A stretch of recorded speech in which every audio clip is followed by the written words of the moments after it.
Hello guys, आज का हमारा टॉपिक है डेवलपमेंट। बेसिकली डेवलपमेंट क्या होता है? तो डेवलपमेंट ओवरऑल चेंजेस को मेजर करता है। ओवरऑल चेंजेस का मतलब ये है कि सभी तरह के चेंजेस, वो ग्रोथ के अंदर हो सकते हैं, शारीरिक बदलाव हो सकते हैं, वो कॉग्निटिव यानी कि दिमागी तौर पर समझ को हो सकता है, वो भावनात्मक हो सकता है, वो नैतिक हो सकता है, वो सामाजिक हो सकता है। सभी तरह के चेंजेस को डेवलपमेंट के अंदर रखा गया है। दूसरा, इसके अंदर ग्रोथ भी शामिल होती है, यानी कि विकास भी इसके अंदर ही शामिल होता है। तीसरा, ग्रोथ डेवलपमेंट निरंतर चलता रहता है, यानी कि ये जन्म से लेकर मृत्यु तक चलता है, यानी कि वॉर्म टू टॉम चलता है, ये कंटिन्यूस प्रोसेस है। चौथा, ये निर्भरता से आत्मनिर्भर की तरफ, यानी कि डिपेंडेंस से सेल्फ रिलायंस की ओर चलता है। और हम इसके अंदर बात कर सकते हैं कि डेवलपमेंट क्वांटिटेटिव एस्पेक्ट ना होके क्वालिटेटिव एस्पेक्ट होता है, यानी कि मात्रात्मक ना होकर गुणात्मक। यानी कि हम किसी की समझ को यूँ नहीं कह सकते कि 4 किलो समझ बढ़ गई, तो इसको हम गुणों से समझा सकते हैं कि ये क्वालिटी है इसके अंदर, ठीक है।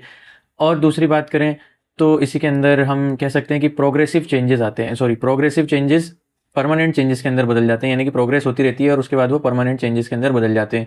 डेवलपमेंट जनरल से स्पेसिफिक चलता है। एक बच्चा जब लिखने की शुरुआत करता है तो वो पूरा हाथ चलाकर लिखने की कोशिश करता है, लेकिन फिर धीरे धीरे उसको वो उंगलियां चलानी आ जाती हैं, यानी कि पहले जनरली चीज़ें चलती हैं, फिर वो स्पेसिफिक एक मसल को मूव करने लगता है। या इसको कह लें, पहले हर बच्चा सबको डॉगी देखता है, उसको भी क्या कहता है? कुत्ता। जब वो पिग देखता है उसको भी कुत्ता, कैट देखता है उसको भी कुत्ता, लेकिन फिर उसको समझ आती है धीरे धीरे कि ये डॉगी है, ये कैट है, ये पिग है, ये सारी चीज़ें उसको समझ आ जाती हैं। तो जनरल से स्पेसिफिक चलता है। तो ये कुछ टर्म्स थे जिससे हम डेवलपमेंट पर अच्छा आंसर लिख सकते हैं और समझा सकते हैं।